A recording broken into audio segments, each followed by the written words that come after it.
Then he says, خَلَقَ الْإِنسان. خَلَقَ الْإِنسان. You know the word insan, Ibn al-Faris argued it could be two origins. It could be nasiya, means human beings are very forgetful. Or it could be from uns, which means human beings are very loving. Alligators are not very loving. Lions are not very loving. You know? Other animals, they have some love, but not like human beings. We can even show love to other animals. We can show love to other human beings. We can show love to strangers, right? We have that ability. So we have uns in us. They are wahsh and we are uns. So there's two meanings to the human being. One, that we are forgetful, and the second, that we have what? Love. Allah chose this message perfectly for people who are forgetful. For people who are forgetful. Because when people forget, what do they need? Reminder. And one of the names of the Quran is reminder. In huwa illa dhikrun. Kalla innaha tadhkira. Wa dhakkir bil Quran man yakhafu wa'id. Quran is reminder because we are insan. So he says, I taught the Quran because you're insan. You forget, that's why I gave you a reminder. You keep forgetting, so I keep reminding you over and over again. That's why I did that. Subhanallah. And the second is love. You don't just give love, you are looking for love. If you're looking for love and you have a hole in your heart that you need to fill, this word of Allah will fill it. This word of Allah will give you, you'll appreciate the love Allah has for you. The honor He's given us. How high His word is. وَكَلِمَةُ اللَّهِ هِيَ الْعُلْيَا, He says in Surah At-Tawbah. The word of Allah is the highest there is. There's nothing higher than the word of Allah.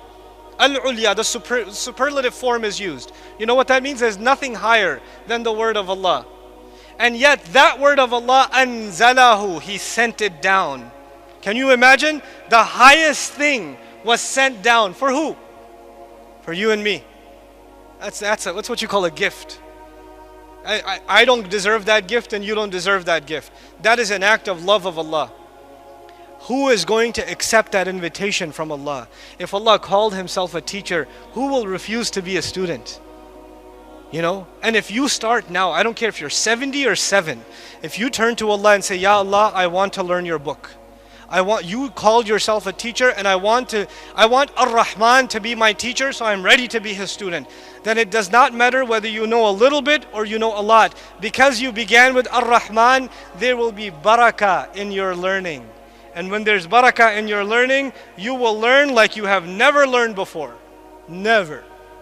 You are a bad student in mathematics, you are terrible in English class, you are horrible in history class, but when you turn to Allah's book and you want to learn Arabic, which is a complicated language, it's complicated. You want to learn tafsir and tajweed and memorize. If your intentions are, I want Allah's love and mercy, then Allah will open doors in your brain you didn't know existed.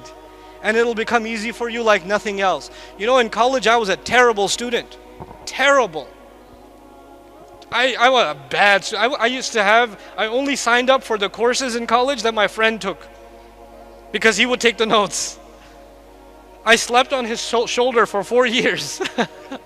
You know, I also have a lot of elbow marks on my arm because he tried to wake me up. I was a terrible student. But when I started learning Quran and Arabic, I did not have to review twice.